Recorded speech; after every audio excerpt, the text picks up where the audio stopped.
empieza, por favor. Buenas tardes, les damos la bienvenida a esta tercera plática que la Facultad de Ciencias y la Comisión de Equidad ha organizado en el marco del 8 de marzo, Día Internacional de las Mujeres. Esta tarde nos acompaña la psicóloga Elizabeth Sánchez, quien es psicóloga con mención honorífica por parte de la Universidad Nacional Autónoma de México, egresada de la maestría en terapia familiar, sistémica y postmoderna de la misma institución, con formación en género, violencia sexual y derechos humanos por parte de la Asociación para el Desarrollo Integral de Personas Violadas, AC, ADIVAC y las Constituyentes, Ciudad de México. Sus líneas de trabajo han sido el acompañamiento psicológico a personas sobrevivientes de la trata, violencia política, violencia de pareja y violencia intrafamiliar. Ha impartido talleres y conferencias enfocados en la prevención, sensibilización de las violencias, el buen trato y el autocuidado. Actualmente Elizabeth es psicóloga del área de PACTE, que es el área de orientación y atención para la violencia de género de la Facultad de Ciencias. Te damos la palabra, Elizabeth, y gracias por estar en este espacio con nosotros. Muchas gracias, Janet. Muchas gracias también a la Comisión de Equidad por invitarme a compartir en este espacio. Y el día de hoy yo les voy a platicar de por qué o para qué es importante incluir la perspectiva de género en los procesos psicológicos. Entonces me voy a permitir compartir con ustedes una presentación que realicé justo con el objetivo de ir revisando cuáles serían los conceptos importantes que tendríamos que conocer y cuál es la utilidad en la terapia, ¿no? Muy bien. Bueno, pues empecemos. Para empezar, me parece muy importante definir o acotar un poco qué es esto de la terapia psicológica, ¿no? ¿Para qué sirve? ¿Qué implica tener un proceso terapéutico? Y desde dónde es que se ha mirado tradicionalmente este espacio también. Bueno, en un principio, la terapia psicológica es un recurso, es una herramienta que va a permitir o va a buscar que surjan nuevas posibilidades.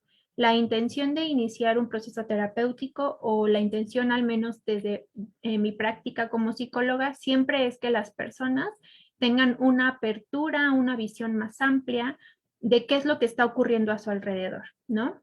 Y creo que en general un objetivo importante de cualquier terapia psicológica, sin importar el enfoque, va a ser que nos permita ver más allá de lo que estamos viendo. Porque cuando llegamos a un proceso terapéutico, generalmente es porque no estamos viendo más posibilidades o porque nos sentimos atrapados, atrapadas, porque creemos que no hay caminos distintos o porque ya estamos muy cansados de todos los caminos que hemos recorrido. Entonces, cualquier terapia va a implicar introducir cambios que nos permitan generar diferencias en nuestra vida y en nuestro contexto inmediato. Por otra parte, un proceso terapéutico siempre va a ser íntimo y personal, ¿no? Las personas que inician un proceso van a compartir con un extraño en un primer momento que posteriormente irán conociendo, pues aspectos de su vida que les duelen, que les vulnera, que les hace sentir inseguros, que a lo mejor no se atrevían a hablar con nadie más o que incluso les puede dar pena de hablar en el espacio terapéutico. Y en esa misma medida, cada experiencia va a ser singular y cada experiencia va a ser particular de cada persona, de su edad, de su género, de su condición social, de su acceso incluso a la misma terapia. Entonces, cada espacio es único y personal, justamente. Por otra parte, yo parto de la idea de que la terapia psicológica, el espacio terapéutico, también es un espacio político. Y es un espacio político en la medida en la que colaboramos o co-creamos realidades distintas con las personas que acuden a consulta. En la medida en la que promovemos o colaboramos, una vez más, en que las personas vean el mundo, se sitúen en el mundo desde lugares distintos, abriendo posibilidades y alternativas para la convivencia. Además de que, si bien es cierto, como mencioné previamente, la terapia es un espacio personal e íntimo, también tiene implicaciones en el día a día de las personas. Ese es el objetivo, que pueda generar cambios que las personas vean en su cotidianeidad. Entonces, también estaríamos hablando de que es un espacio político.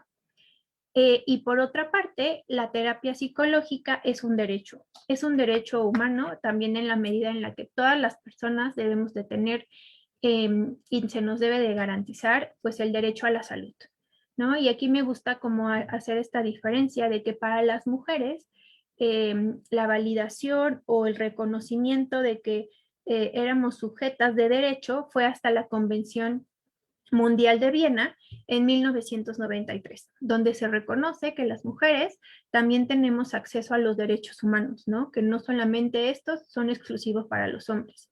Y si lo vemos es como una fecha muy reciente.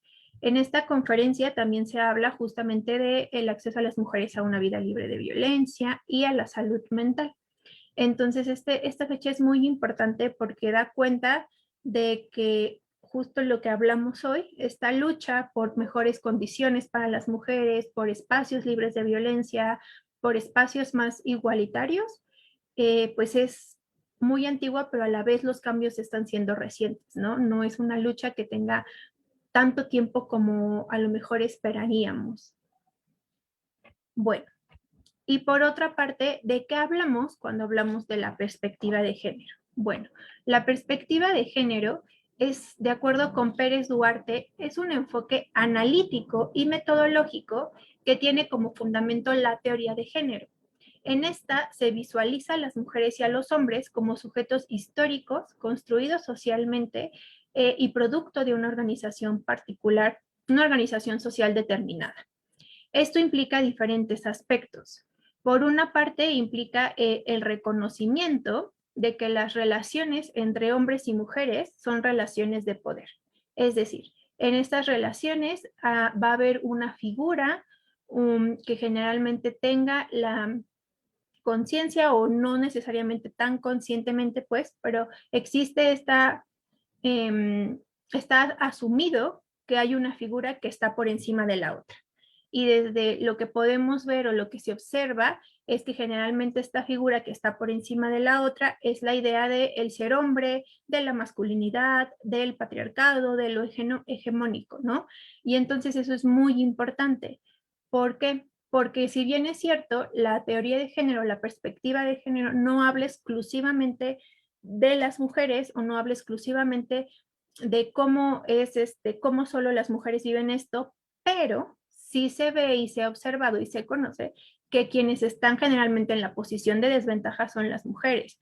Y desde este lugar, pues quien más ha teorizado, quien más ha hablado al respecto, quien más ha hecho, pues justamente demandado que los derechos se reivindiquen, que todas las personas tengan acceso, pues son la parte que está del lado que está siendo oprimido, ¿no? En este caso las mujeres.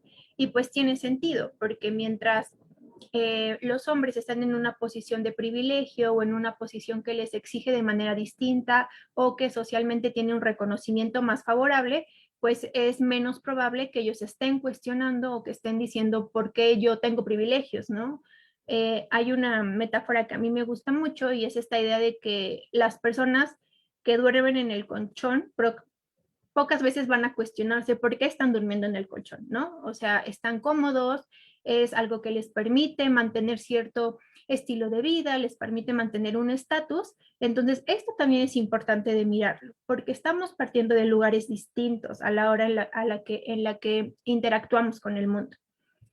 Por otra parte, a partir de esta perspectiva de género o de la teoría de género en sí misma, se parte de la idea de que lo masculino y lo femenino cambia acorde a las premisas sociales y a los contextos particulares.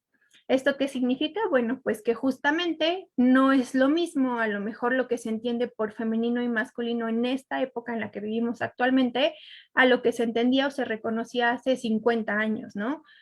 O incluso hace 10 años. Y tampoco va a ser lo mismo lo que nosotros en México, en la Ciudad de México, reconocemos o valoramos de lo masculino y femenino a lo que a lo mejor valoran y reconocen al norte del país, ¿no? Entonces, esto va cambiando de acuerdo a los contextos particulares, pero también a la construcción social que está alrededor de los lugares en los que nos desarrollamos.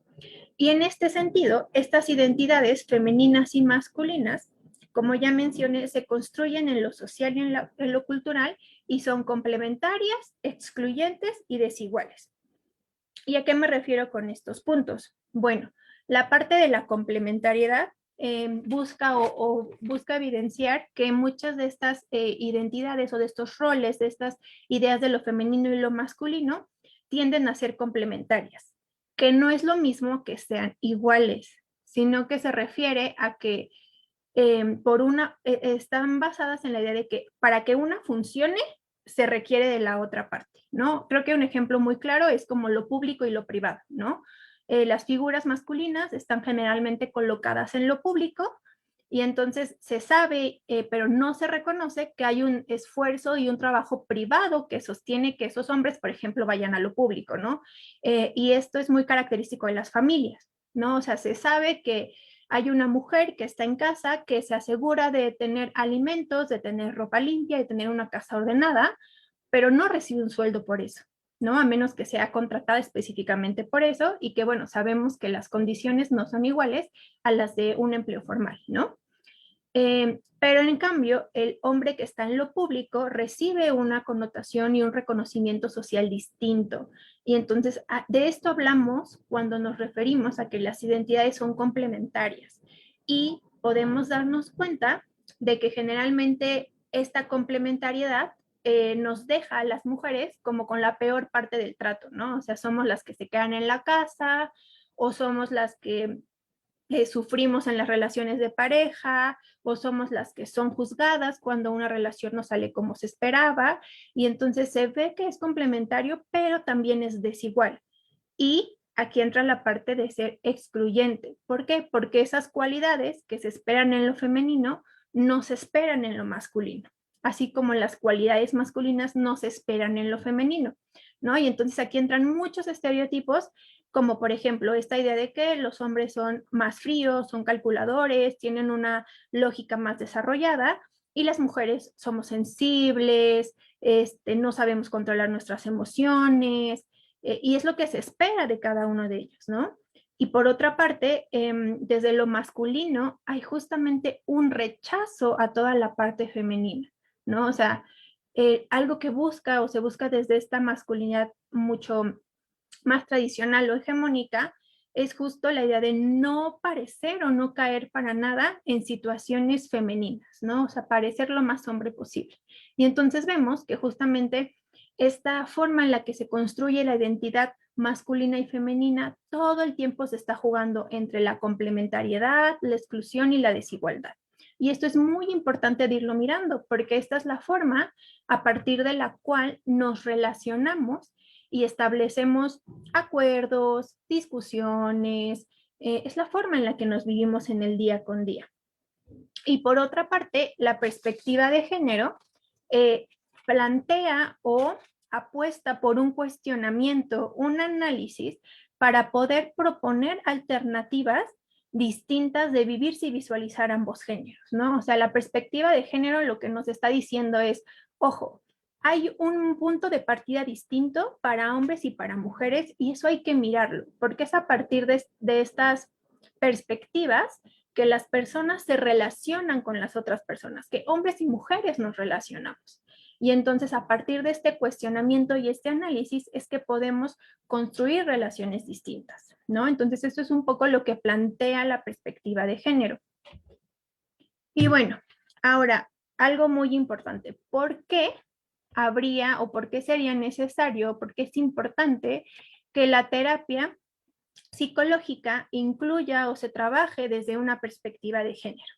Bueno, como probablemente a muchas personas ya lo saben, pero muchas otras no, existe un borrado histórico de las mujeres en distintas disciplinas, ¿no? Aquí en la Facultad de Ciencias, pues lo sabemos y apenas acaba de pasar el Día Internacional de la Mujer y la Niña en la Ciencia, y entonces justo veíamos que pareciera que las mujeres científicas no han existido, no han propuesto cosas, no han sido nombradas. Y bueno, esto no pasa solamente en las ciencias. Hay un borrado histórico en todas las disciplinas o en la mayoría de ellas de las aportaciones de las mujeres. Y eso no es una excepción en la psicología. Desde la psicología, muchas de las teorías que en las cuales se forman los psicólogos o desde las cuales nos enseñan a trabajar en los espacios terapéuticos con la otra persona, son explicaciones y teorías que solo han estado fundamentadas en la experiencia masculina. ¿Por qué? Pues porque sabemos que hay todo un proceso histórico en el cual a lo mejor los hombres tenían mucho más acceso a la educación, pero también a la lectura, a la escritura, a la reproducción de conocimiento, y las mujeres estaban aisladas de estas oportunidades. Pero también siempre ha existido esa desigualdad y este privilegio sobre poner o anteponer el conocimiento de lo masculino. Entonces, en la psicología existen demasiadas teorías que se fundamentan únicamente en la experiencia masculina y se olvida a lo mejor de que las mujeres viven y tienen un cuerpo que las hace sentir, pensar de manera distinta, o que valdría la pena preguntarles cómo se sienten, ¿no? O cómo viven las experiencias y no solamente entre ellos teorizar, ¿no? Y que pareciera que esto es como muy antiguo, que ya no pasa, pero pues constantemente vemos como situaciones en las que hay un grupo de expertos hombres hablando del aborto, ¿no? O de la lactancia. Y entonces es interesante cómo se quitan las mujeres de estos espacios en los que pues las únicas expertas en eso o las más expertas pues son ellas, ¿no? Y que eso es algo bien importante en la terapia psicológica, justamente recordar y partir de la idea de que las personas expertas en su vida son las que llegan a la consulta, no los especialistas que están enfrente, porque probablemente los especialistas pues sabrán justo de teorías, sabrán técnicas, seguramente que sabrán estrategias específicas, pero quienes llegan a compartir su experiencia son quienes son los expertos y las expertas en su vida. Por otra parte, es importante hablar de esta perspectiva de género porque estas explicaciones que están fundamentadas únicamente o principalmente desde la experiencia masculina tienden a culpabilizar a las mujeres cuando algo sale mal en las relaciones.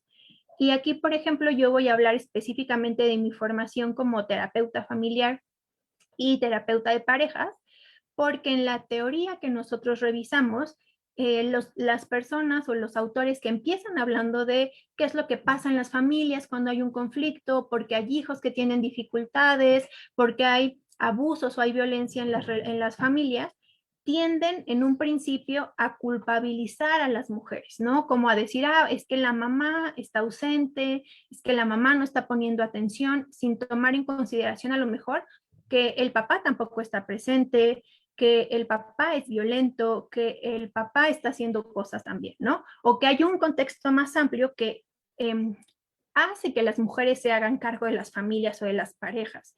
Y entonces estas explicaciones en un origen o en un principio de cómo funcionaban las familias iban reproduciendo esas ideas en un espacio terapéutico.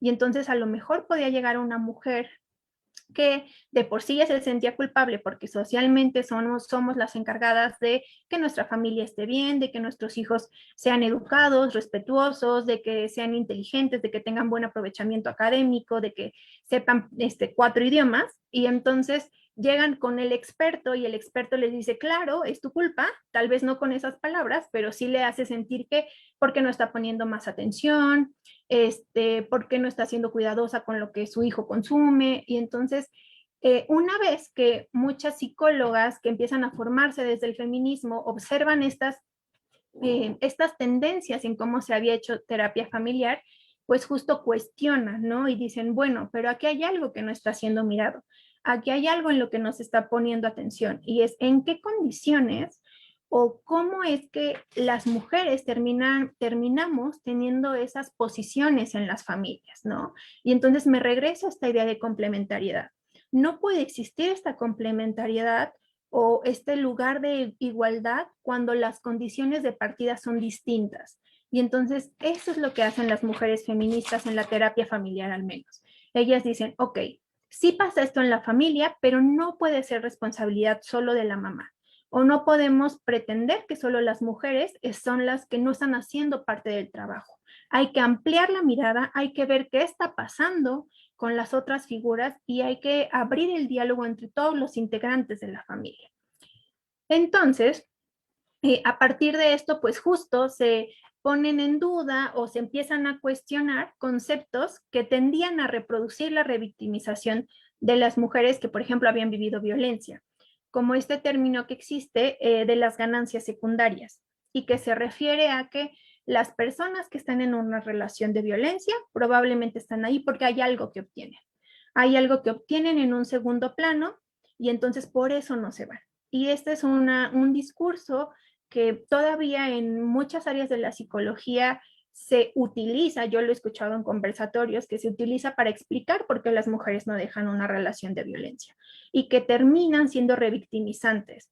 ¿Por qué? Porque están dejando de lado que hay un contexto sociocultural en el cual estamos inmersos, en el cual nuestras relaciones están sostenidas y entonces no es como decir, me estoy aquí porque me gusta, porque obtengo algo. No, es mucho más complejo que eso. Muchas veces las mujeres que se quedan en una relación de pareja están ahí porque no tienen otra opción, porque eso implicaría quedarse sin una casa, sin un sustento, sin sus propios hijos. Entonces, este tipo de concepto como ganancias secundarias, que viene de esta psicología que tiene esas explicaciones mucho más lineales, mucho más sin considerar otras variables o sin considerar el contexto sociocultural, terminan por revictimizar a las personas. Y por último, otro aspecto por el cual es importante trabajar o acudir a una terapia con perspectiva de género es justo porque las personas que atendemos también estamos inmersos en el mismo contexto cultural. Es decir, las psicólogas y los psicólogos que damos terapia también estamos en una sociedad que nos refuerza constantemente los estereotipos de género, lo vemos en la publicidad, lo leemos en nuestra literatura científica o específica y lo escuchamos con nuestros amigos, en nuestra familia, en nuestras propias relaciones de pareja. Entonces, de pronto pretender que vamos a terapia con un robot o con alguien que no está en relación con lo que pasa en el mundo, pues es en un primer momento hasta poco lógico, ¿no? Porque es como pretender que los psicólogos no estamos en el mismo plano o en la misma realidad que las personas, ¿no? Y sí estamos, a lo mejor desde lugares distintos, desde posiciones diferentes a las que llegan las personas en la terapia, no siempre, pero que al final del día estamos en el mismo contexto sociocultural. Y entonces, por lo tanto, contamos con los mismos puntos ciegos o incluso con otros que a lo mejor nuestros consultantes no tienen justo porque ya han tenido experiencias que les permiten mirar esos puntos. Entonces, es muy importante que se empiece a incluir esta idea de la perspectiva de género porque no estamos exentos o no estamos fuera de este sistema que va reproduciendo las prácticas desiguales entre hombres y mujeres. Además de esto, también es importante considerar la terapia con perspectiva de género porque el género funciona como un organizador de la realidad.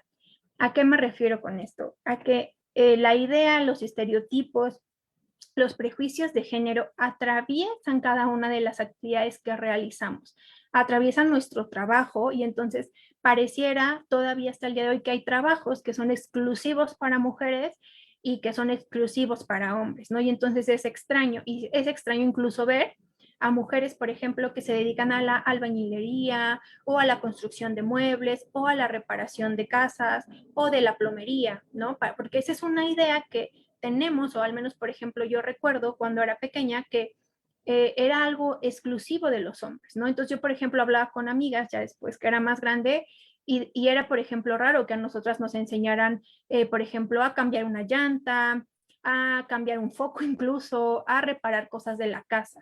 Y entonces ahí está el género, en las actividades que en el trabajo, en los oficios o en nuestro día a día nos van diciendo que son o para hombres o para mujeres y que tienen un impacto en la manera en la que nos relacionamos con los otros. También, por supuesto, el género nos indica o nos señala qué emociones son más apropiadas de sentir que otras. Y entonces es como si otra vez hubiera emociones solo para hombres y solo para mujeres, ¿no? Y que entonces cuando un hombre se siente triste, se siente débil, se siente nostálgico, quiere llorar, ah, no, pues es que es maricón, ¿no?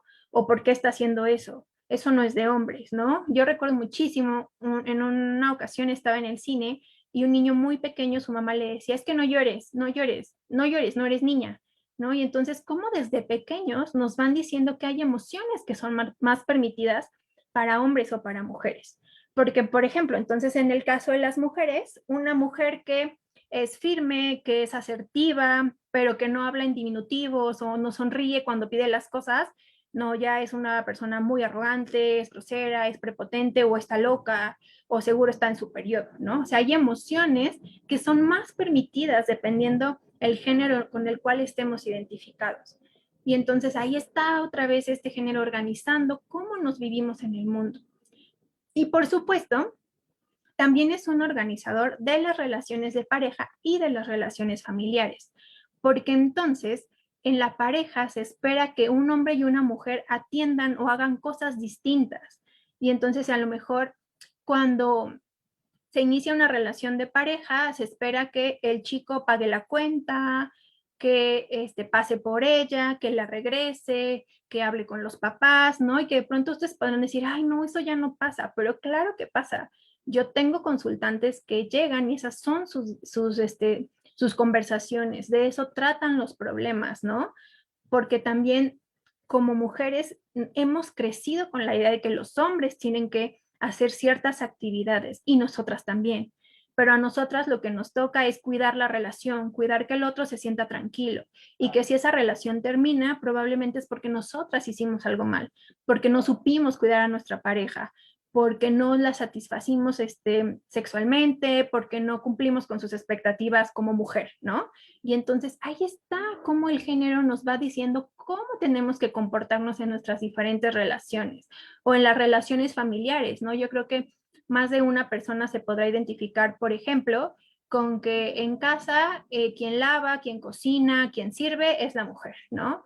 Y entonces los hombres solo llegan, comen y después pueden ir a hacer otras actividades. Pueden ver la televisión, pueden salir, pueden hacer otras cosas, pero las mujeres tienen que terminar con toda la labor doméstica, ¿no? Que es cierto que esto ha ido cambiando, pero también es cierto que hay muchas familias en las que esto, incluso con hijas con más conciencia de género, con hijos también con conciencia o con un cuestionamiento constante, no es tan fácil de cambiar, porque estamos hablando de ideas que se van transformando y se van interiorizando en las personas como valores fundamentales en las relaciones. Y entonces, ¿cómo tú me vas a venir a decir que lo que yo valoro y creo no está bien o está perpetuando la desigualdad o nos pone en situaciones distintas? Pues es complicado, pero justo un buen primer paso o un paso útil es acercarnos al cuestionamiento, a ver qué es lo que implica que entonces, por ejemplo, las mamás y las hijas estén todo el día en la cocina, entre que cocinan, limpian, recogen, van a comprar la comida, etcétera, y que entonces los hombres solo se sienten y ya, ¿no? Porque entonces hablamos de una distribución del tiempo distinto y entonces ya las mujeres no tienen espacios para cuidarse, no tienen espacios para dedicarse a cosas que les gustan, ¿no? O desde pequeños, ¿no? Que también, por ejemplo, aquí podríamos agregar esta parte, las relaciones sociales, como desde chiquitas o chiquitos asumíamos, por ejemplo, en la primaria, que en la hora del recreo había un espacio que le pertenecía a los niños. Eso yo, hasta donde yo sé, si alguien tiene una experiencia distinta, estaría padrísima que la compartiera, pero hasta donde yo sé, a nadie nos decían de niña. En el recreo, ustedes niñas solo pueden jugar en este cuadro que está aquí, no hagan nada, no corran, no, no.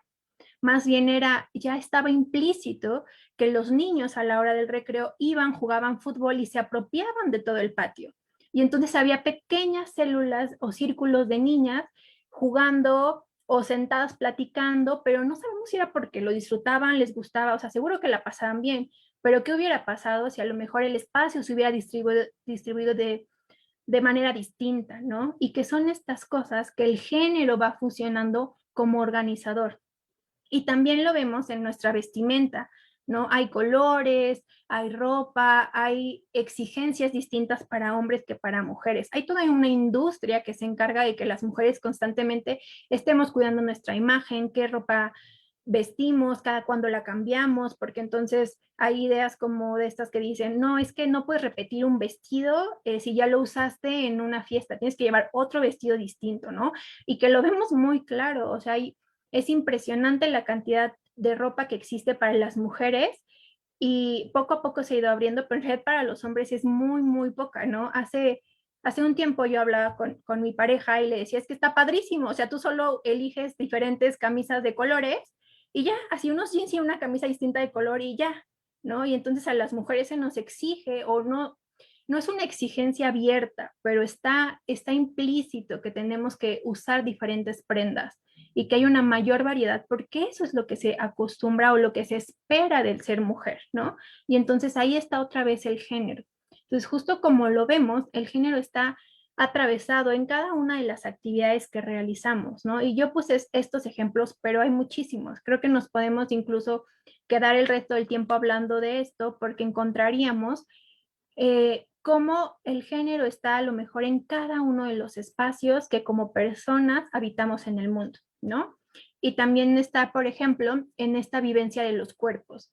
¿Cuál es la relación que tenemos con nuestro cuerpo? ¿Cómo se nos enseña a relacionarnos con este, ¿no? ¿Cómo a las mujeres a lo mejor se nos enseña que la menstruación es todo un rito? Y entonces cuando llega implica que ya no eres niña, eres mujer, y hay como una serie de cosas bien extrañas, hasta hay ceremonias, no sé, pienso por ejemplo en los 15 años, etcétera, que nos van diciendo que la forma de relacionarnos con nuestro cuerpo también es distinta.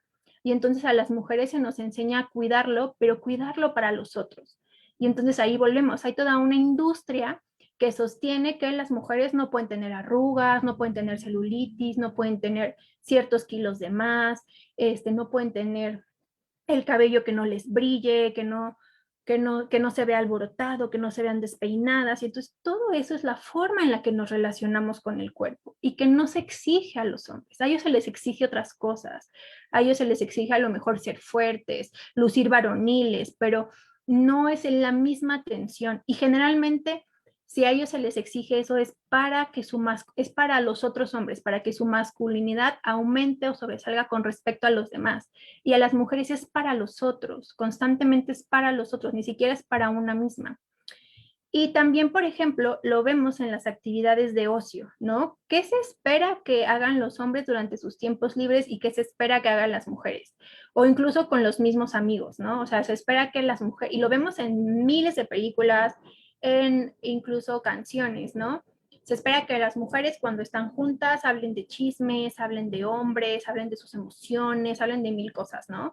Y incluso las escenas o los comerciales o incluso los videos ahora en Instagram o en TikTok son hombres así jugando videojuegos, no involucrándose afectivamente, como si ellos no tuvieran problemas, como si ellos no se sintieran mal, como si ellos no terminaran relaciones.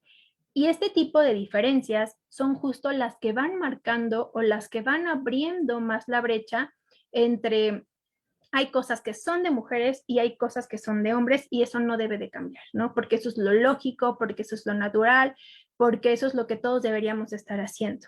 Pero no nos damos cuenta que eso tiene un impacto en la forma en la que nos relacionamos unos con otros, ¿no? Y entonces, de ahí surge otra vez esta idea de la complementariedad, porque entonces yo estoy esperando que llegue este hombre, que esté muy comprometido con su masculinidad y entonces quiera ser proveedor y entonces yo tenga que depender de él y entonces así se van creando estas relaciones que terminan muchas veces por poner en posiciones complicadas tanto a hombres como a mujeres, ¿no? Porque entonces hay demandas y hay exigencias que de entrada por la estructura misma que vivimos en nuestro país no son viables, ¿no? O sea, no se puede sostener a una familia con un sueldo, por ejemplo. Entonces yo he tenido consultantes, hombres, que están muy abrumados, que están muy cansados, que sufren mucho porque ya no saben qué hacer para mantener a sus familias, ¿no? Y entonces, imagínense que llega esto a un espacio donde el terapeuta no tiene más idea o no tiene esta apertura para hablar de, bueno, ¿y qué tal que no tienes que hacerlo tú solo? ¿Qué tal que te puede ayudar tu pareja? Entonces se van sosteniendo y reproduciendo estas ideas de que eso es lo lógico, eso es lo normal. Y terminamos a lo mejor trabajando en terapia en cómo hacer que este hombre tenga más energía, aguante más, consiga un mejor trabajo, no se estrese tanto, pero no estamos hablando de, oye, detente, no es algo que te toca solo a ti, ¿no? O en una terapia en la que llega una mujer que entonces nos dice que terminó su relación de pareja porque él le fue infiel o porque él no la trataba bien, y entonces nosotros tratamos de rescatar porque no vemos que el género está ahí atravesado, qué cosas fueron bonitas durante la relación, hacer un cierre amoroso, hablar de lo bueno que pasó, y no nos ocupamos de nombrar que ahí a lo mejor hubo violencia, que partieron de un lugar de desigualdad, que ese malestar tiene un nombre y tiene derecho a sentirlo. Y entonces, si no prestamos atención como profesionales de la salud a este aspecto organizador del género y de la estructura social en la que vivimos, pues podemos pasar por alto muchísimas cosas. Luego, ok, ¿cuáles serían o cuáles son justamente las ventajas de trabajar con una perspectiva de género? ¿Por qué es importante? Como ya vimos, más bien, por qué es importante o por qué es necesario, pero ¿cuáles son los beneficios de hacerlo? Bueno, pues en un primer momento es partir de la idea de que hay un punto de partida distinto, de que hombres y mujeres estamos socializados y hemos crecido con creencias distintas de lo que debemos hacer. Y que si bien es cierto, como ya he mencionado, estas creencias son complementarias, eso no significa que sean iguales o que sean equitativas o que tengan los mismos efectos. Entonces, trabajar desde una perspectiva de género nos va a permitir reconocer que el punto de partida no es el mismo y que desde ahí las explicaciones pueden ser distintas, porque entonces definitivamente no es igual que un hombre en una relación de pareja donde hay violencia, pero que él es el principal proveedor económico, a él la sociedad no le va a reclamar porque rompió una pareja, no le van a culpar a él porque se terminó, sino que la van a culpar a ella, se sienta con más libertad de dejarla, a que si esa misma mujer en esa misma relación de violencia no lo hace, porque para ella hay implicaciones distintas, porque para ella socialmente va a haber repercusiones más dolorosas incluso. Y que, ojo, esto no quiere decir que él no se sienta mal, simplemente que lo viven desde lugares distintos y que en ciertas situaciones es más complicado, como decía hace un momento, en la parte de los roles esperados de hombres, la manutención de la casa, la fortaleza física, eso también les genera problemas. Hay muchísimos hombres que no acuden a revisiones médicas porque existe este tabú de que los hombres no se pueden sentir mal. Entonces, ni siquiera cuidan de su salud. O sea, no es algo que está instaurado para que ellos se preocupen por tener esta prevención. Y entonces hay estudios que hablan de que los hombres fallecen más jóvenes porque justamente no tienen esta cultura de la prevención que sí tienen las mujeres. Y que tampoco nos alegremos mucho las mujeres de eso, porque si nosotras tenemos esa cultura de la prevención, es porque tenemos que estar ahí para cuando el otro se ponga enfermo, porque entonces las tareas de cuidado que nos han sido asignadas nos exigen cuidarnos más a nosotras. Porque si los hijos se enferman, si la pareja se enferma, si la mamá se enferma, si los hermanos se enferman, somos las que tenemos que salir ahí a responder y atender el cuidado de los otros, ¿no? Entonces, es justo reconocer que el punto de partida no es el mismo y usarlo en la terapia para generar alternativas distintas, pero sobre todo justo para permitirnos como terapeutas y consultantes cuestionar cuáles son los prejuicios en los que se sostiene esta desigualdad y en los que generalmente se sostiene la violencia. Porque entonces, hablando a lo mejor de violencias mucho más sutiles, estos prejuicios pueden ser del orden de, no, pero es que no te pega. O sea, sí estuvo feo lo que te dijo, pero no te pega, no toma, mira, es un buen muchacho, trabaja. Y entonces esos prejuicios muchas veces juegan en contra de las mujeres para que se queden en las relaciones. Y hay que tener ojo con eso, hay que tener mucho cuidado. La terapia tiene que ser un espacio en lo que eso se nombre. Yo recuerdo muy bien que tenía una maestra justo que ella hablaba de que nosotros como terapeutas tenemos el privilegio de tener un espacio en el cual podemos nombrar y visibilizar esas prácticas que socialmente no se visibilizan y no se escuchan y no se miran. Y entonces trabajar desde la perspectiva de género nos permite cuestionar esos prejuicios, darles un nombre, que las personas sepan que lo que sienten no es porque ellos estén mal, no es porque estén locas o estén locos o sean débiles o no sepan manejar las emociones, ¿no? Y que eso es impresionante, ver cómo justamente esta estructura de género en la que vivimos marca estas diferencias y entonces yo muchas veces me llegan personas con ideas muy fijas de que mujeres que me dicen, no, es que no me siento suficiente, eh, siento que no soy capaz, me siento muy frustrada porque todo está siendo muy horrible en mi trabajo, nada me sale bien y entonces exploramos más la situación y resulta que está en un contexto en el cual trabaja con muchísimos hombres y entonces los hombres se encargan de constantemente tratarla, darle un trato distinto, señalarle mucho más los errores, errores que para ellos no necesariamente se miden o se aplican de la misma manera.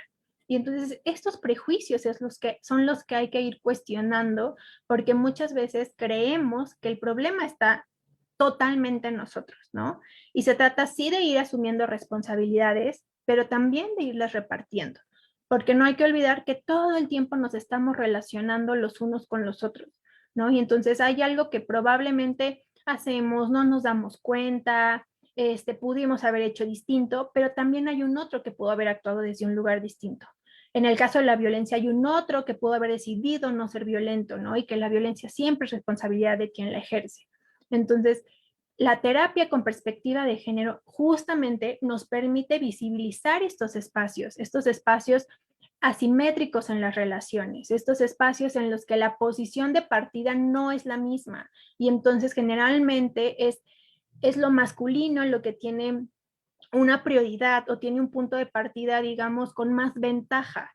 Entonces, hablar de eso en la terapia es bastante útil porque ayuda a favorecer estos espacios de autoconocimiento, de autonomía, de una agencia personal en el que justo sea cada individuo el que decida qué tipo de relaciones quiere ir co-creando con los demás y no las normas, eh, esta idea de lo normal, lo que es aceptado socialmente, esta idea de que, por ejemplo, hay un peso específico para las mujeres o que entonces las mujeres tienen que verse de tal forma. No, o sea, en la terapia con perspectiva de género lo que se busca es favorecer esta autonomía y este autoconocimiento para que las personas se sientan con la capacidad de decidir desde el lugar que para ellas y ellos tiene sentido.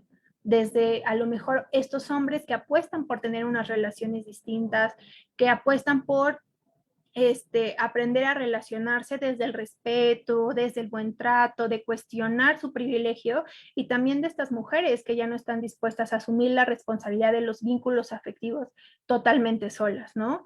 O que no están dispuestas a estar en relaciones de pareja donde hay algún tipo de violencia, pero que es a partir de que miremos y hablemos de este sistema en el que todos estamos todo el tiempo y de este cuestionamiento que podemos aspirar y que podemos tratar de crear espacios diferentes para hombres y para mujeres.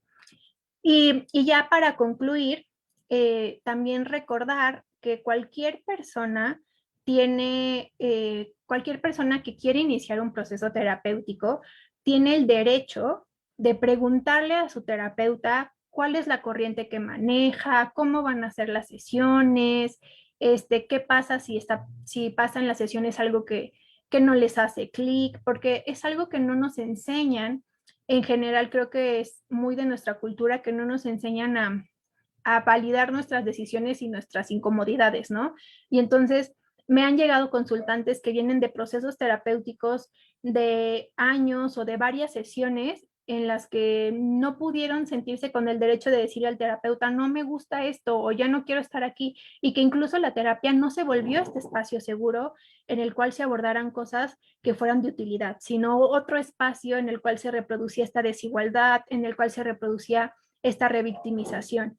Entonces, solo recordar que cualquier persona que inicie un proceso terapéutico está en su derecho de pedirle al profesional que está enfrente todos los datos que considere necesario, preguntarle sobre su estilo de trabajo, preguntarle sobre ciertas dinámicas para sentir que verdaderamente está iniciando un proceso en un lugar de confianza y en un lugar seguro. Y pues bueno, eso es todo. Muchas gracias. Te agradecemos mucho, Elizabeth, por tu ponencia. Nos das mucho que pensar y cuestionarnos sobre nuestras vivencias desde el cuerpo, pero también desde nuestras relaciones que entablamos de manera familiar, eh, laboral, o incluso entre nuestros pares, ¿no? De la escuela, de la universidad. Este, y saber, ¿no? Que el género nos permite justo esto, cuestionarnos desde dónde estamos viviendo y desde dónde estamos actuando, y justo saber, como bien lo decías, los expertos y las expertas son las personas que solicitan esta atención, y te agradecemos mucho que tú te hayas dado la oportunidad como de formarte e incorporar esta perspectiva a tu profesión y a las actividades que haces diariamente, ¿no? También, justo decías, y creo que cerraste con eso, la cuestión de que el usuario también tiene que exigirle esto, y la salud justo como un acto de histórico, pero también como un acto político.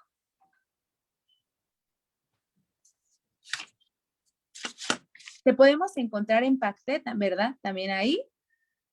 Y aquí tenemos una pregunta que dice, ¿cómo se puede poner un límite con el terapeuta cuando algo no nos gusta? Si pueden dar algún ejemplo, y muchas gracias a la expositora. Claro. Bueno, algo que es muy importante justamente es que recuerden que si bien el espacio terapéutico es un espacio al que ustedes acuden para pedir la atención, también es un espacio en el cual no es que no tengan derecho o no es que no puedan expresar su opinión. Y entonces la forma más sencilla de marcar un límite es nombrándolo en ese momento, ¿no? Como diciendo, ¿sabes qué? En este caso yo, ¿sabes qué, Elizabeth? Eso que estás diciendo no estoy de acuerdo o no me gusta o no entiendo por qué estás diciéndolo, a ver, explícame un poco más. Y recordar muchísimo que ahí el experto en su vida son ustedes, ¿no? Y que si ustedes sienten malestar, incomodidad o que algo les duele, hay que hacerle caso a ese sentimiento, ¿no? Y que entonces el terapeuta, una vez que escucha esto, una posición que puede tomar es la de seguir preguntando, decir, ah, ok, pues yo pensaba esto, y entonces irse por otra línea, pero no partamos de la idea de que el terapeuta que está frente a ustedes sabe más que ustedes mismos de su vida, porque él no lo siente. Nosotros tenemos, sí, experiencias, sí tenemos herramientas específicas, pero solo ustedes saben exactamente cómo se sienten. Y como yo siempre le digo a mis consultantes, la terapia es un proceso colaborativo, es un trabajo en equipo. Y entonces yo voy a trabajar con lo que ustedes traigan, pero también necesito que me vayan diciendo cómo esto va haciendo clic o no. Entonces, para marcar un límite, siempre es importante sentirnos con la confianza de decir que algo no nos gusta. Así, o sea, tal vez suena muy sencilla mi respuesta, pero es que es el primer paso, como decirle, no estoy de acuerdo con eso que está pasando. Y en caso de que suceda una situación a lo mejor que empiece a volverse más complicada o que empiece a hacerlo sentir muy incómodo, también pueden irse de ese espacio. Incluso aunque la terapia no haya concluida, ustedes pueden pararse e irse de la sesión. Y hay instituciones específicas en las cuales pueden levantar denuncias o pueden quejarse de estos psicólogos. Incluso bueno, ya estoy acá, yo como muy legal, pero también pueden ir incluso al MP y poner una denuncia porque es una falta a la práctica, ¿no? Es una mala praxis. Entonces, recuerden que hay como todo un esquema que está ahí para respaldarlos en ese sentido y que el primer paso en la terapia pues siempre es poder nombrarlo. Muchas gracias, Elisa. Y nos das justo los elementos como para tener esta capacidad de exigir el buen trato y exigir una buena terapia, porque finalmente quienes acuden o acudimos a estos espacios es porque justo buscamos esto, sentirnos mejor y llevar unos procesos que faciliten nuestra vida. Tenemos otra pregunta. En la UNAM, si un psicólogo nos trata mal, ¿a dónde podemos acudir? ¿Sabes?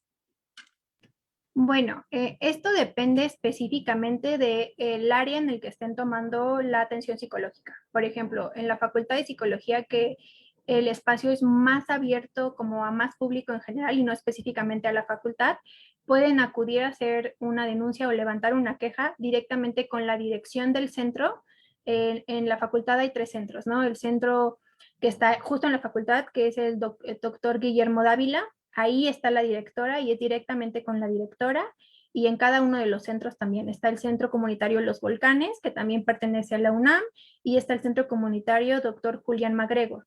Ahí es directamente en los centros y si no, hay un apartado en la Facultad de Psicología donde están los datos de la coordinadora de los 3 centros en caso de que no se les esté haciendo caso, no se esté escuchando su demanda, también se puede escribir directamente con ella. Igual si es en el Departamento de Psiquiatría y Salud Mental en la Facultad de Medicina, también en internet está el directorio y ahí están todos los datos, pueden mandar un correo a la persona encargada, a la dirección de los procesos, y en cada facultad sí ya no sé a dónde sería porque pues depende del sistema que tenga. Muchas gracias, Elizabeth. Tenemos otro comentario y dice Adriana Muñoz Hernández. Muchas gracias por compartir esta información tan importante y por el esfuerzo que han hecho para que PACTE sea una realidad.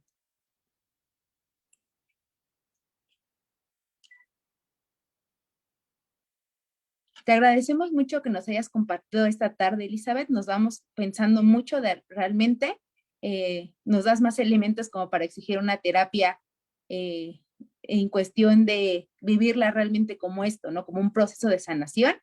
Y te agradecemos mucho. A nombre de la Facultad de Ciencias y la Comisión de Equidad, les agradecemos por acompañarnos esta tarde y los esperamos mañana a partir de las 10 de la mañana en las diferentes actividades que se han organizado en el marco del 8 de marzo. Hasta luego.